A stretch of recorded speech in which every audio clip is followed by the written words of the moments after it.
Those of you who have been in my community for years will undoubtedly know the name Thirst Project. The world's leading youth water organization has been a major part in the hearts of my community since I began working with them back in 2019. And recently, I got the opportunity to fly down for a first-time event with them. However, before we get into that, let's get into the origins of your favorite devil in the Thirst Project. I got an iron sword, but I'm gonna make a diamond sword as well. Oh, you. No!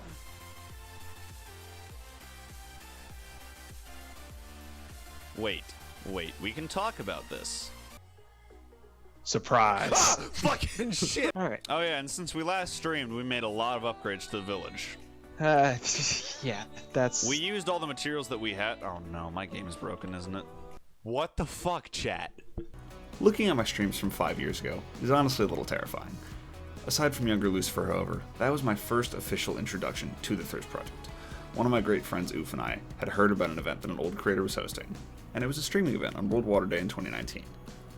Now, I assume a lot of the creators in the event did about 3 to 4 hour streams that day, though me and Oof being Crack That High School kids, we decided to do a 24-hour long stream in honor of the Thirst Project. And in hindsight, maybe it wasn't the best idea, but it was an amazing time, and to this day I'm still forever grateful that he and I had the time together to have fun and introduce our communities to a wonderful charity that has changed my life. A puddle that you have to get in. Oh, alright, I can do that. I can do that. Come on. Oh no. I can do that. He so close. Dive. Hi, how you doing? Look, I just want to let you know, you're a beautiful human being. If you're referring to the Nightbot timer, just know it is incorrect. Because I had to cut at 3 hours because I had a technical difficulty issue. No! Westy, you are a lucky son of a bitch. Continuing into the background of my work with Thirst Project, about 3 months later in late June of 2019, I chose to do yet another stream for them, as I heavily enjoy doing charity work within my content. This time, I figured I'd go bigger or go home, and seeing as I did a 24-hour last time, I doubled it to 48. The stream was amazing, and I got to spend a wonderful time with my amazing community, and Thirst Project's very own Luke Romick was there for the ride, chatting as Thirst Project.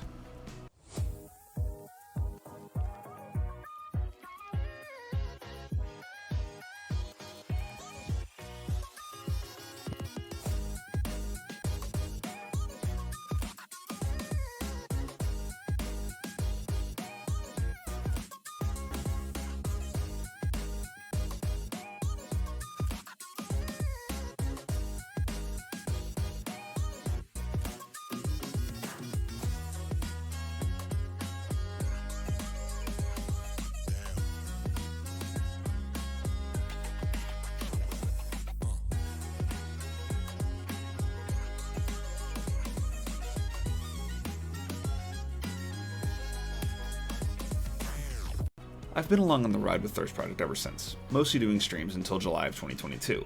Thirst Project's sister charity, Legacy Youth Leadership, hosted an event called Legacy Summit in 2022, as well as in years before and after that. I chose to attend when I received an email about it, and Legacy Summit was the first time I ever met any of the Thirst Project crew in person, and, hilariously enough, I met Luke the night before the event itself. I had gone down to the lobby of our hotel to see about getting an HDMI cable to hook into my laptop, and while waiting in line, I spotted a group of 3 people ahead of me who had Legacy Summit shirts on. As always, I did that awkward little, "You guys going to the summit too?" question that starts conversations, and they said yes. Luke had seen my face before on streams, granted 3 years had passed at this point, but I had never seen him. Luke recognized me slightly and told me his name, and I immediately realized who he was, and we hit it off for a few minutes from there.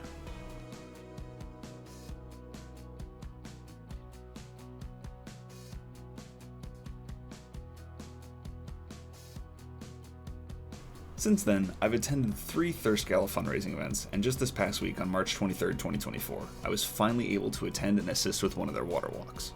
Most of the time I drive down for their events, seeing as it's only an 8-hour drive, and I usually stay 2 nights down in LA. This time, I only had the single day off work, so I decided to fly down. I woke up at around 3 a.m., got myself to the airport, and got ready to fly down for the walk. The flight down wasn't too bad. We had storms in both LA and SF that day, so we had some rough turbulence, which did wonders for my fear of flying.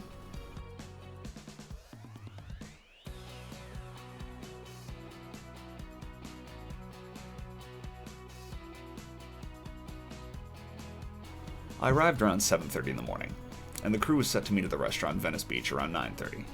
I wandered around LAX looking for an Uber pickup zone, which took me roughly 30 minutes to find, but eventually I made it there. I got to the area around 8:30 while it was pouring rain and walked right past the restaurant. Thankfully, Apple Maps has the restaurant in the wrong place, so I walked back in the direction it told me, and made it about 4 to 5 city blocks before turning back around. On the way back, I called Luke, asking where the place was, and he guided me there over the phone, where I was then able to find an overhang and hide from the rain until it dried up.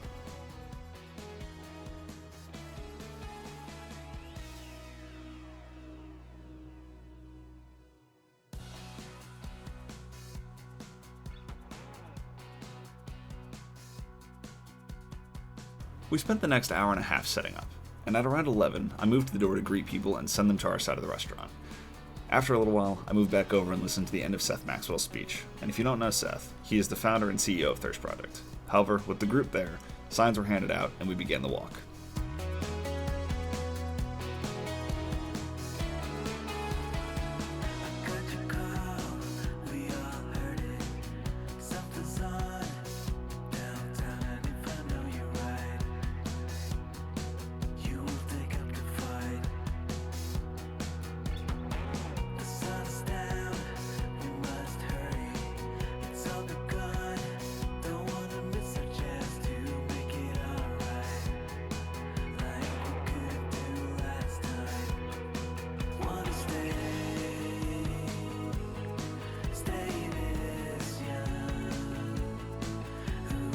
The walk was a wonderful experience for myself, as I don't often see people gathered for a cause like this, a cause for good, for life, and for being who you are. It was refreshing to be around the Thirst Project team and so many other people who just want to bring a positive change in the world. And while I walked with the group, I gathered footage for Thirst Project, which I was quite happy about. Though, with the walk over, we made our way back to the restaurant and I assisted Thirst Project in packing up. That is after I had a few drinks. Before I let you all go with my send-off, this trip actually introduced yet another new experience for me, despite my hoping I never have to experience it in my life. I had just arrived back at the airport for my flight, and I was going through the TSA checkpoint. And as usual, I was stopped and my stuff was pulled. This is a very common occurrence for me, and it's usually my camera equipment that gets searched. I assumed it was the same, and wow, was I wrong. The TSA agent had showed me an x-ray of my backpack, and what I looked at honestly terrified me. It was evident that I had not checked the front compartment of my bag before I left, as on the x-ray, I spotted 6 throwing knives that I usually take on hikes. Yeah, you heard right. I had just brought throwing knives to a TSA checkpoint, and how I got them through SFO I will never understand. So LAX had to call the LAPD on me, since what I tried to do is I think a felony. But either way, the LAPD came down with 4 officers, chatted with the TSA, and then decided to question me, where I apologized and explained my stupidity. Thankfully, they chose not to detain me and let me off the warning. However, TSA is probably going to find me, which is unfortunate, but what can I say? That was really dumb of me.